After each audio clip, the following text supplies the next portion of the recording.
Welcome back to Checkpoint. Alex Perrottet in the Auckland studio. Lisa Owen is live in Christchurch. We'll go to her shortly. We're both with you right through to 7 p.m. tonight, an extended version of the program. If you've just joined us in the past half an hour, Police Commissioner Mike Bush has told media that the security threat to New Zealand remains high and the investigation into Friday's terror attack, which killed 50 and injured others, is the largest one ever undertaken in New Zealand. 250 staff are on the job. Now, there have been other developments today. Gun City owner David Tipple has confirmed that his Christchurch store sold alleged gunman Brenton Tarrant 4 A-category firearms legally. Trade Me has today put a halt on the sale of semi-automatic weapons and parts. And just one body so far has been released and to families, but all bodies are expected to be released by Wednesday. Ambulance officers have spoken for the first time today about the scene of hatred. We earlier heard them recount what they said was the river of blood which came out of the Deans Avenue Mosque on Friday.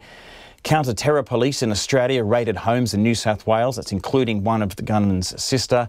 That's all part of an investigation into the attacks. They are assisting New Zealand police. So we will be going soon to Lisa Owen in Christchurch. She's been spending the day speaking with survivors. But firstly, we're going to go to the Parliament, where Prime Minister Jacinda Ardern has announced just in the last half an hour a formal inquiry into Friday's massacre.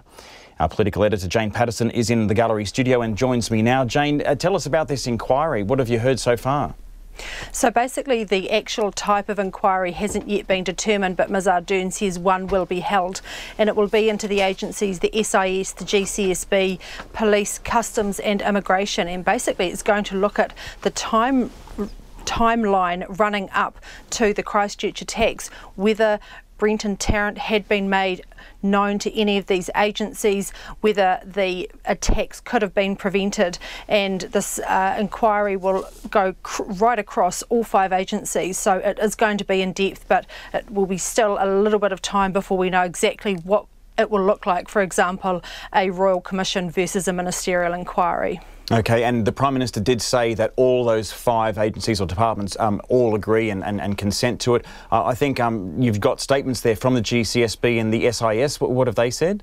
That's right, some interesting statements, Alex, that have just landed, and both agencies say that they welcome the inquiry. Now, the SIS has said that they are focused on supporting the police in its an important investigation, and also on mitigating the risks to New Zealanders posed by possible revenge or copycat attacks. And they've set up basically a 24-hour system to keep on top of all of that. Now, another thing that the statement says is the person charged with murder has not ever been brought to the attention of the NZSIS and is not known to the SIS or Australian counterparts. And it goes on to say over the last month, the SIS has increased its effort to obtain a better picture of the threat posed to New Zealand by far-right extremist groups, and that over recent years it's received a number of tips from the public concerned about the activity of some groups. Now, the GCSB also says it had not collected or received from partners any relevant intelligence ahead of the terrorist attacks.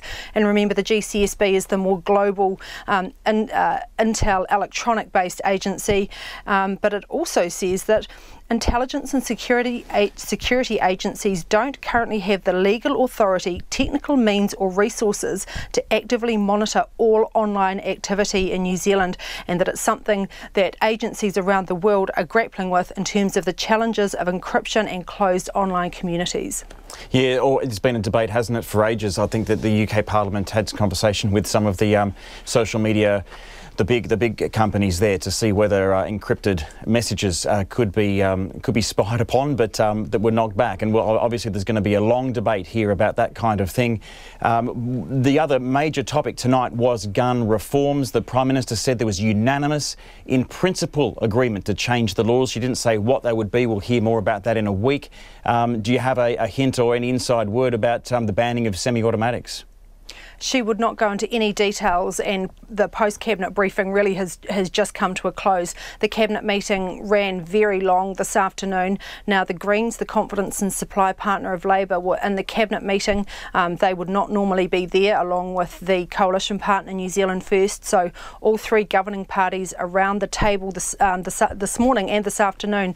And Ms Ardern said that they have all agreed in principle to the proposals that she's not yet talking about. Now, New Zealand Zealand First leader and Deputy Prime Minister Winston Peters accompanied her to Cabinet, and he was, to post-Cabinet, the media briefing. Now, he was asked, do you agree? New Zealand First has tended to be much more conservative on any gun control laws than other parties like Labour. He said, look, the fact I'm here, it was a Cabinet decision.